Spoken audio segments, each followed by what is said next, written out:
Olá, tudo bem? Estamos de volta com o Câmara Verde. Você sabia que o Nordeste é a região do país cuja população apresenta o maior número de pessoas com algum tipo de deficiência?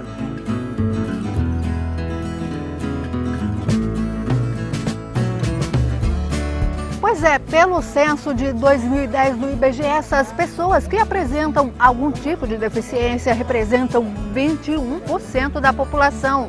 E esse vai ser o assunto do nosso programa de hoje. Atravessar a rua, ir a um caixa eletrônico, pegar um ônibus, você faz tudo isso sem pensar duas vezes. Mas o negócio é que não é assim para todo mundo. Por exemplo, a gente foi conversar com o Beto Moraes, que é bailarino da companhia Giradança e cadeirante. Ele mostrou um pouquinho como é que é a rotina dele. Boa tarde, meu nome é Roberto Moraes, sou fundador do Giradança e vou falar um pouco da acessibilidade de Natal. Já começa por aqui, né? Pelo meu espaço tem 2 carros que está empatando a minha saída. Vou sair pela saída alternativa.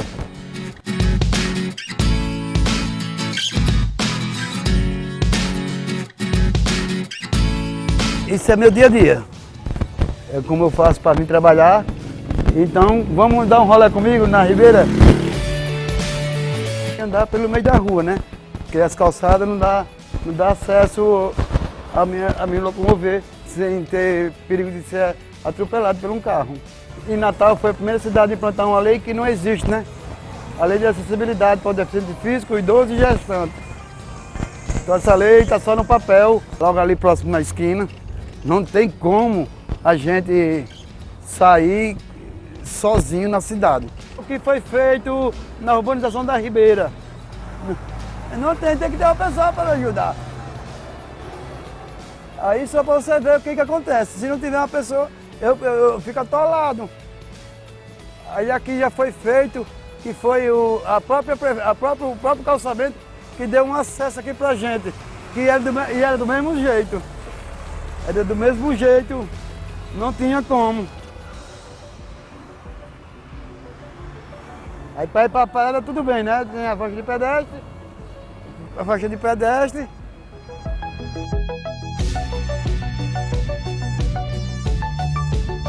Meu trabalho para a parada tem uns obstáculos, mas isso não impede de eu vir trabalhar. Mas se outra pessoa que não tiver essa disponibilidade que eu tenho, vai ficar em casa, na cama, deitado. Nem todos os ônibus são adaptados aqui na cidade. Que era para ser adaptado desde 2014, na Copa, que foi o prazo máximo que o Ministério Público deu às empresas de ônibus. Tem muitos motoristas que não têm educação, não é todos, mas tem muitos que não têm educação. Passa o carro direto, não está nem aí, diz que o carro está quebrado, não está. Coisa que as empresas não ensinam a ele a manusear os elevadores. A gente tem que ter a obrigação de ensinar, isso é coisa errada. Eu estou prestes a dizer assim, eu quero ajudar vocês. Eu quero que a população deficiente saia de dentro de casa, mostre a cara na sociedade. Então não é a minha obrigação, é minha tarefa do dia a dia é essa. Mostrar à sociedade que tem pessoas com deficiência de Natal que está dentro de casa. Eu precisei me matar.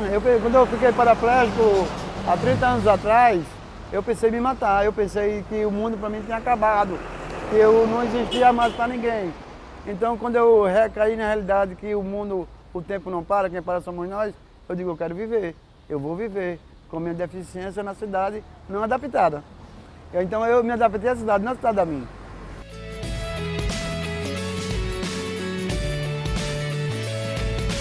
Estou indo agora entrevistar um arquiteto da Superintendência da Infraestrutura da UFRN.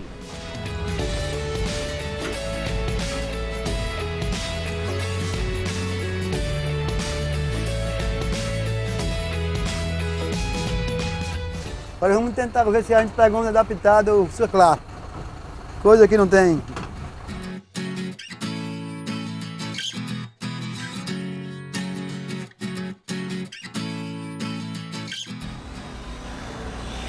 Eu vou ter que pedir ajuda a alguém aqui para subir, né? Que é difícil.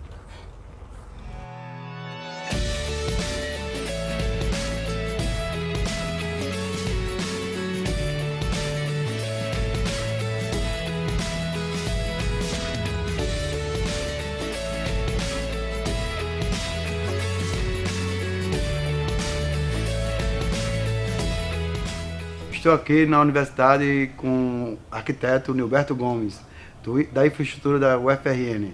Boa tarde, professor. Boa tarde. Tudo bem com o senhor? Eu queria só colocar algumas questões para o senhor. Como está sendo o curso de arquitetura com a pessoa com deficiência, com os alunos?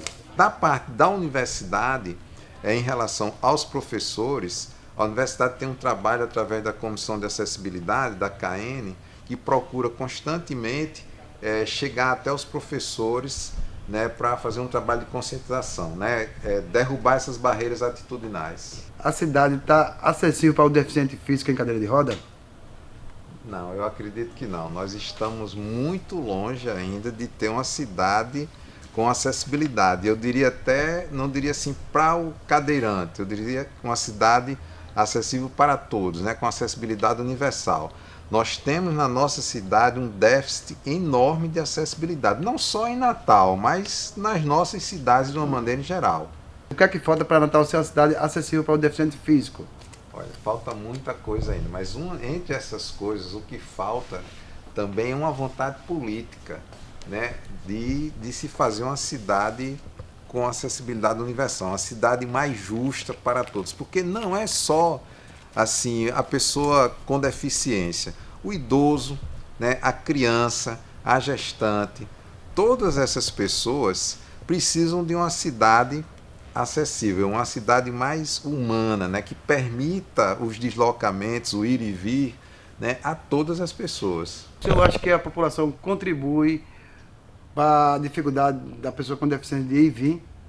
Eu acredito que sim, nós temos vários exemplos disso. Basta você circular na cidade que você vê que as pessoas continuam fazendo calçadas com piso trepidante, colocando a rampa da sua garagem no espaço da calçada, né, instalando equipamentos, né, mobiliário urbano, lixeira, no meio da calçada, né, deixando a calçada esburacada, assim, uma série de atitudes, às vezes até inconsciente, né, sem saber.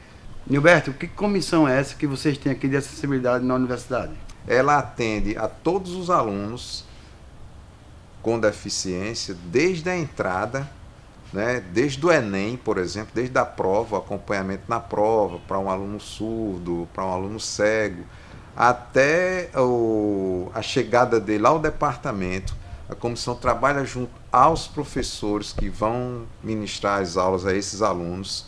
A comissão tem também um laboratório de acessibilidade que se encontra na Biblioteca Central, onde os textos, os livros que vão ser utilizados pelos alunos cegos são digitalizados em braille. O aluno pode ir lá, acessar o laboratório, eles têm assistência técnica para ampliar esses livros, para dar contraste nas telas. Uma outra atuação dessa comissão também em relação, conjuntamente com a infraestrutura, né?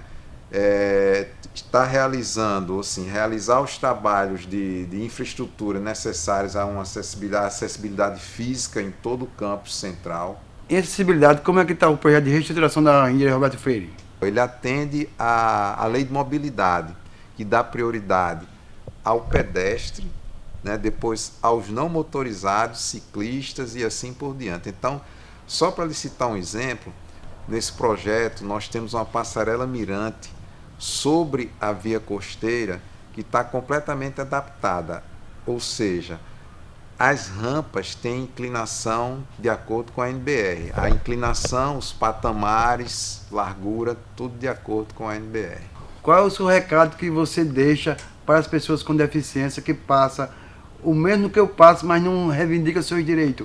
Porque é direito do deficiente de ir e vir. Eu diria a todas essas pessoas com deficiência que sigam seu exemplo, que lute cotidianamente, que exija do poder público, da instituição onde elas estão, os direitos devidos, ou seja, o nosso direito a uma cidade com acessibilidade universal. Eu quero agradecer a todos que estão assistindo essa reportagem e não sou repórter, sou bailarino, mas eu queria agradecer por ter participado do Repórter pelo Um Dia. Valeu, obrigado. Espero que vocês gostem e saiam de casa. Recentemente, a Lei Brasileira de Acessibilidade sofreu uma série de alterações. Mudanças que passam a exigir ações mais efetivas do poder público, mas para quem frequenta tanto espaços públicos quanto privados, ainda encontra uma série de dificuldades. Estacionar o carro, ir ao banheiro, visitar as dependências da Associação dos Deficientes Físicos do Estado do Rio Grande do Norte. Tudo isso é uma tarefa fácil se comparado às ruas da cidade e prédios públicos. Aqui tudo é acessível, bem diferente da realidade lá fora. O próprio prédio onde funciona a prefeitura não é acessível, não tem qualquer acessibilidade. Além do mais, a CEGEL, por exemplo, eu sou lotado na CEGEL, mas não tem acessibilidade. O arquivo público é um absurdo dos absurdos, inclusive um prédio servindo de arquivo público com apenas uma porta, onde não dá acesso a uma cadeira de rodas, não tem banheiro acessível, não tem nada. Então, há um descuido, principalmente do poder público municipal, em relação à acessibilidade. O próprio presidente da associação já passou por situações constrangedoras e, por que não dizer, perigosas. E foi em um prédio público que representa a maior autoridade em um município, no Palácio Felipe Camarão, sede da Prefeitura de Natal. Caí do último degrau da Prefeitura, daquela escada da Prefeitura, a primeira vez. A segunda vez, caí nos batentes, na calçada. Parou o trânsito, o pessoal ficava rindo, balançando a cabeça, achando cômico e engraçado, né? Uma situação, uma pessoa com deficiência caída na calçada e os outros tentando levantar. Agora imagine quantas outras pessoas com deficiência não passam por situação semelhante ou ainda mais grave e não é noticiado. O perigo muitas vezes mora ao lado, na calçada do vizinho, na porta de um comércio. Com a questão da largura das portas, com a questão de batentes, com a questão do estacionamento, com a questão dos banheiros, com a questão as barras de preensão nos banheiros, que são coisas que para as pessoas ditas normais não tem muita importância, mas para a gente, enquanto pessoa com deficiência, isso é uma importância fundamental. Eu costumo dizer que um obstáculo de 1 centímetro é um prédio de 10 andares para quem utiliza uma cadeira de rodas. Há de haver também a conscientização da sociedade civil, porque as pessoas só se preocupam com pessoas com deficiência quando acontece uma deficiência na família. Um desrespeito a várias leis, entre elas uma que ano passado passou por mudanças e bem significativas. A Lei Brasileira de Inclusão, que agora prevê a abertura de processo de improbidade contra gestores públicos. A possibilidade do gestor responder pela não garantia da acessibilidade. E essa acessibilidade a gente vai ter que entender algo mais amplo, algo além daquela acessibilidade ao espaço físico. É a comunicação, é a saúde, é o lazer e a todos os outros direitos. A promotora de justiça enfatizou que um dos principais desafios da pessoa com deficiência é ter acesso à saúde. Não somente a consultas médicas, mas a cirurgias e próteses, por exemplo, que melhoram a qualidade de vida dos pacientes. São inúmeros os casos de pessoas que não alcançam os serviços públicos e muitos outros que, de forma tardia, acabam tendo o tratamento comprometido. Não adianta, por exemplo, uma cadeira de rodas, a pessoa possuir a necessidade de uma cadeira de rodas, essa cadeira de rodas só você entrega a ela um ano e meio depois, inclusive porque se tratar de uma criança, ela pode até nem mais conseguir utilizar com as especificidades que ela tinha há 1 ano e meio. A gente está com esse olhar diferenciado porque a saúde, como para qualquer pessoa, mas mais ainda para a pessoa com deficiência, ela precisa ter todo o acesso, inclusive de forma prioritária, como diz a Lei Brasileira de Inclusão. Na educação, Rebeca Nunes defende que a língua brasileira de sinais esteja em todos os ambientes, no cinema, no teatro, nos ambientes públicos, privados e, principalmente, na sala de aula. Se a gente tem a Libras, como uma Lei Brasileira de Inclusão, a nossa segunda língua para o ouvinte e a primeira para o surdo, eu entendo que a Libras ela tem que ser ensinada a todo aluno, tenha ou não surdez. Ela tem que ser uma disciplina como é o português, como é o inglês, também para a pessoa ouvinte, né? Agora, o que fica bem claro na Lei Brasileira de Inclusão, ela ressalta, inclusive isso foi uma questão já judicializada e já foi decidido, é que as mesmas obrigações que a escola pública tem de inserir o aluno, de conferir o atendimento educacional especializado, de conferir todo aquele aparato que o aluno com deficiência possa vir a necessitar, a escola privada também tem essa mesma obrigação. Em Natal, são poucos os locais adaptados a pessoas com algum tipo de deficiência. O Parque das Dunas, por exemplo, é um deles. Lá há funcionários preparados para trabalhar com pessoas que têm deficiência visual. O nosso passeio começa com a explicação da guia Silvana. Ela é parte essencial para garantir que o grupo aproveite o parque da melhor maneira. Você se transforma no olhar dessas pessoas, então você tem que ser bem mais detalhista, né? E esses animais que a gente tem empalhados faz todo o diferencial, que eles, através do tato, né, ele tem essa visão, a visão dele está na ponta dos dedos, né? É na minha voz, é na minha explicação. É um desafio realmente, mas a gente espera que cada vez a gente venha melhorar esse serviço para que outras pessoas com outro tipo de deficiências, com outro tipo de situações, venham usufruir desse espaço tão lindo, tão maravilhoso, que às vezes as pessoas nem sabem que existe, como alguns que vieram, né? Dos 8 participantes do passeio, 6 são cegos. Os outros sentidos, como tato, olfato e audição mais aguçados, mostram o que os olhos não podem ver. Essa folha aqui é considerada uma das maiores folhas do parque, é chamada o cauaçu. Antigamente os índios usavam dessa folha, do diâmetro dela, como prato, né? Então ela é uma das folhas maiores do parque.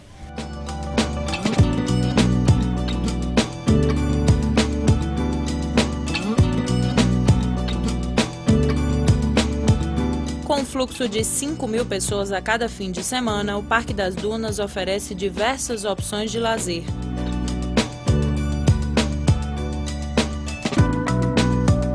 A próxima parada é a árvore gameleira.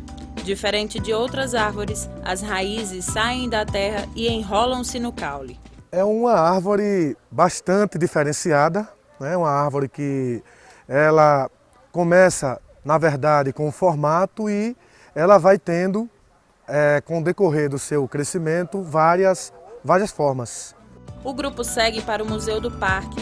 Mais uma vez, o tato é importante para perceber os animais empalhados: cobra, raposa e coruja. Essa daqui é uma jiboia.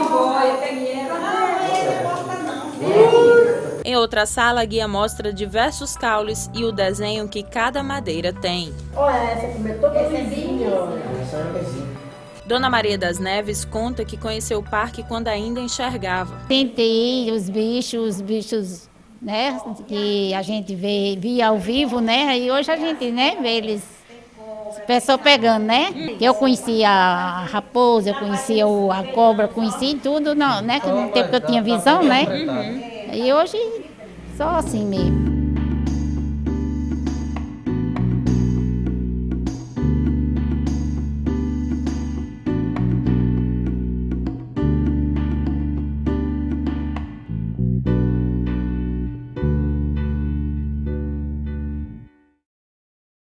Depois do intervalo, a gente continua acompanhando a rotina das pessoas que enfrentam as barreiras, sejam arquitetônicas ou sociais. Não sai daí que a gente volta já.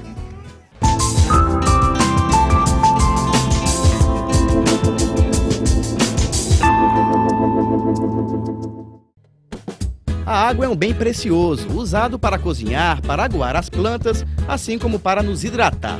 Mas você sabia que esse líquido que a gente bebe todos os dias pode acabar? Por isso é preciso economizar a água que consumimos. Aí vão algumas dicas. No banheiro, feche a torneira enquanto escova os dentes ou faz a barba. E estipule um tempo aproximado de 5 minutos para o seu banho. Na cozinha, feche a torneira enquanto ensaboa a louça e só volte a abrir quando for para enxaguar. E na parte de fora da sua casa, use um balde para lavar o carro e a calçada. O uso de mangueira aumenta o desperdício de água. Faça a sua parte. Juntos podemos fazer um mundo melhor. Uma iniciativa do Instituto Federal de Educação, Ciência e Tecnologia do Rio Grande do Norte.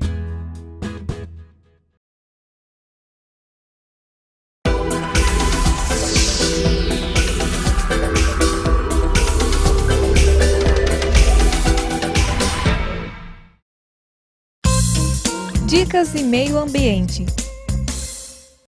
Sempre feche a torneira enquanto escova os dentes. Use as máquinas de lavar roupa e louça somente quando estiverem cheias. Prefira o uso de produtos biodegradáveis. Não jogue óleo de fritura usado na pia.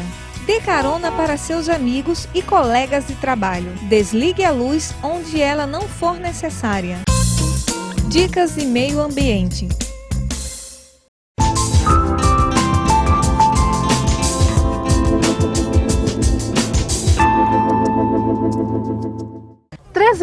,8%. Essa é a percentagem de cegos na população do Rio Grande do Norte. Um número significativo, mas que parece não ser levado em consideração na hora de se fazer as políticas públicas. A equipe do Câmara Verde está hoje na Sociedade dos Cegos do Rio Grande do Norte para a gente conversar um pouco com o presidente da SOCERN, que está aqui ao meu lado, Ronaldo Tavares. E o objetivo é mostrar um pouco para você que está em casa as dificuldades enfrentadas pela pessoa cega a partir do momento em que ela põe o pé fora de casa. Ronaldo, obrigada pela sua atenção, por conversar e se disponibilizar a fazer essa reportagem hoje aqui com a gente, mas antes que a gente saia para fazer o nosso passeio pelas ruas, eu gostaria que você dissesse para a gente qual é a maior dificuldade hoje em termos de acessibilidade para uma pessoa cega. Inicialmente eu que agradeço a generosidade da TV Câmara em conversar conosco, dizer que a obstrução do passeio público tem sido o principal gargalo no que se refere à locomoção das pessoas cegas e, em especial, todas as pessoas com mobilidade reduzida. Certo, então vamos lá acompanhar a gente nesse passeio e ver o que é que a gente vai encontrar por aí, né? Ronaldo é um batalhador. Ficou cego na infância depois de contrair sarampo. Há 20 anos, fundou a Sociedade dos Cegos do Rio Grande do Norte, a SOCERN. Atualmente, o espaço presta assistência a 80 pessoas cegas ou com baixa visão. Na SOCERN são oferecidas aulas de braille e informática para cegos, meios de inclusão da pessoa cega. Mas nem todo o ambiente está preparado para dar a independência que os cegos precisam. Ronaldo, a gente não chegou a andar nem 30 metros aqui da SOCERN e você que já conhece essa área sabe que a gente está aqui num cruzamento de veículos. Tem uma faixa de pedestre aqui porque eu estou vendo e sei que ela está bem aqui ao meu lado direito. Mas para você saber qual o momento certo de atravessar, como é que faz? Infelizmente, nós temos que depender da ajuda de terceiros, tendo em vista de que a cidade de Natal, apesar de ser a primeira capital do país a dispor de uma lei de acessibilidade, sequer tem sinais sonoros. Portanto, infelizmente, nós não temos como fazer milagres. Temos que contar com o apoio da comunidade. Algo que poderia ser mais fácil para vocês se tivesse esse sinal sonoro, até a própria calçada estivesse melhor sinalizada para vocês saberem também, até que aqui é um cruzamento, né? É verdade. Isso, o que nós temos lutado bastante é pelo direito universal de ir e de vir, que a nossa cidade, infelizmente, ainda não garante. Então, vamos continuar aí a nossa caminhada aqui por algumas ruas. Seguimos com o passeio. O que nos chama a atenção é a falta de sinalização com piso tátil, além dos desníveis e buracos nas calçadas, que para quem é cego representa risco de acidente. É difícil para ele, né?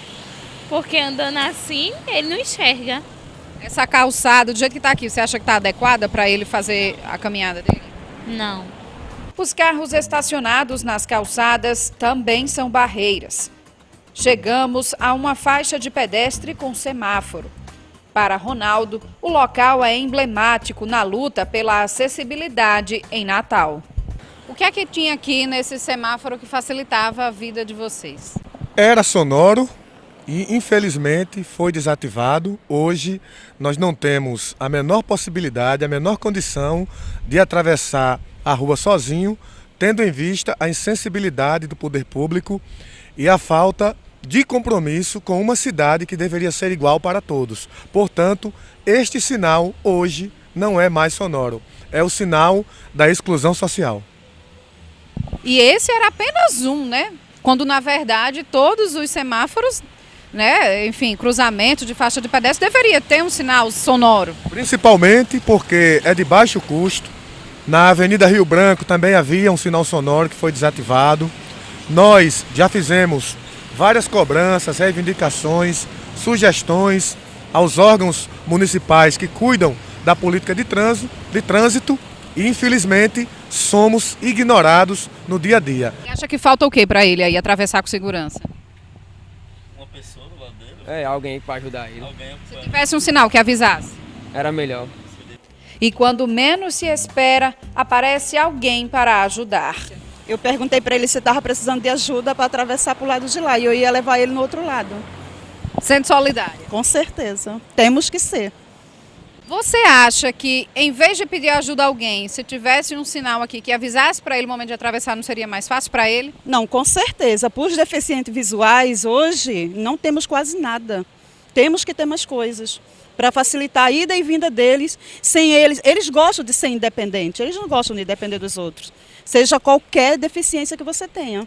Perto dali, seguimos para uma parada de ônibus. O acesso ao transporte público é motivo de mais reclamação. Se tivesse um sistema semelhante ao do metrô, que informasse o destino do ônibus, isso seria resolvido facilmente. Por quê? A gente ou pergunta ao motorista ou tenta adivinhar se tem alguém na parada para nos informar a linha que aquele ônibus faz, numa completa inacessibilidade.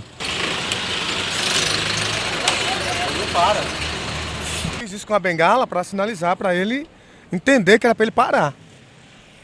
Você imagina isso à noite, você numa parada de ônibus. Ele estava parado um pouco mais ali à frente, mas não é você quem tem que adivinhar que ele está ali. Ele tem que parar perto de você, não é isso? Até lá tinha um poste aqui, quer dizer, não custava nada. Eu sinalizei com a bengala de ele tentar parar. Se ele não percebeu, tem que ser mais atento.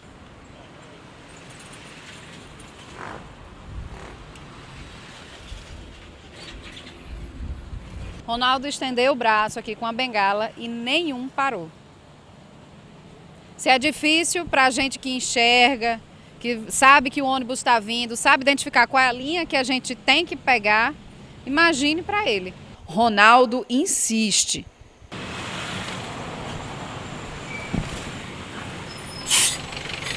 Vou perguntar o destino dele.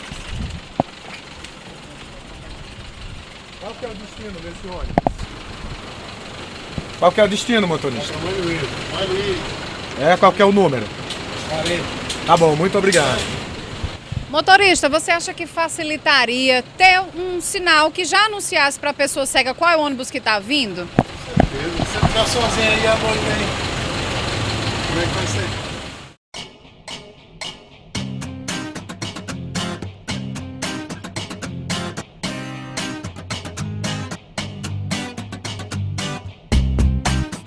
Voltamos ao nosso ponto de partida, Sociedade dos Cegos do Rio Grande do Norte, aqui em companhia de Ronaldo Tavares, e a gente viu aí as inúmeras dificuldades. Calçada esburacada, semáforo que não tem nenhuma sonorização, transporte público também que não é adaptado para a pessoa cega. Ronaldo, diante de inúmeras dificuldades como essa, que foi só uma pequena parcela do que a gente conseguiu mostrar do dia a dia de vocês, essa realidade, às vezes, ela desanima ou serve de mais força para que vocês continuem nessa luta pela acessibilidade? Com certeza nos estimula, nos dá muita força. Eu sou uma pessoa que acredito naquilo que eu luto, naquilo que eu faço, que busco, pois tenho certeza que se lutarmos e se estivermos unidos, haveremos de construir um mundo com menos desigualdades sociais, por mais que seja utópico. Ser gentil no dia a dia com o outro não custa nada a ninguém. Agora só fique atento se essa outra pessoa tiver algum tipo de deficiência. Então, fique atento à nossa dica verde.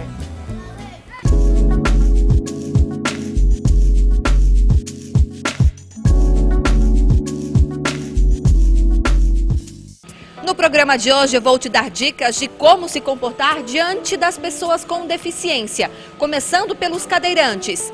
Durante uma conversa, para que o cadeirante não fique muito tempo com a cabeça voltada para cima, o ideal é que você procure uma cadeira. Se sente para que os olhos fiquem no mesmo nível. E tem mais dica. Ao empurrar uma pessoa em cadeira de rodas, faça com cuidado. E se pelo caminho encontrar algum conhecido, lembre-se de virar a cadeira de frente para que a pessoa também participe do bate-papo. Fique atento para as barreiras que podem surgir no caminho do cadeirante. E o alerte para evitar acidentes. Se você presenciar um tombo de uma pessoa com deficiência, se ofereça para auxiliá-la. Mas antes, pergunta como deve ajudar. Tem gente que fala mais alto com deficientes visuais. Não é necessário. As pessoas são cegas e não surdas. Durante uma conversa, mantenha o tom de voz normal. Ao ajudar um deficiente visual, coloque a mão da pessoa no seu cotovelo dobrado. Ela irá acompanhar o movimento do seu corpo enquanto você está andando. Não brinque com o cão-guia. Ele tem a função de conduzir um deficiente visual e não pode ter a atenção desviada. Ao explicar direções, de preferência, indique a distância em metros. Por exemplo, uns 20 metros à nossa frente. Não fique constrangido em usar olhe e veja durante uma conversa com pessoas com deficiência visual. Elas próprias utilizam essas palavras no dia a dia, com muita naturalidade. Seja bastante expressivo. As pessoas surdas não podem ouvir mudanças sutis de tom de voz que indicam sentimentos como alegria, tristeza. O movimento do seu corpo é uma forma de indicar o que você está querendo dizer. Ao falar com uma pessoa surda, acene ou toque levemente no braço dela, para que volte sua atenção para você. Fale de maneira clara, pronunciando bem as palavras, de forma que facilite a leitura labial. Agora você já sabe o que deve fazer ao encontrar uma pessoa com deficiência. E lembre-se o mais importante, gentileza gera gentileza. Essa foi a nossa Dica Verde. Até a próxima!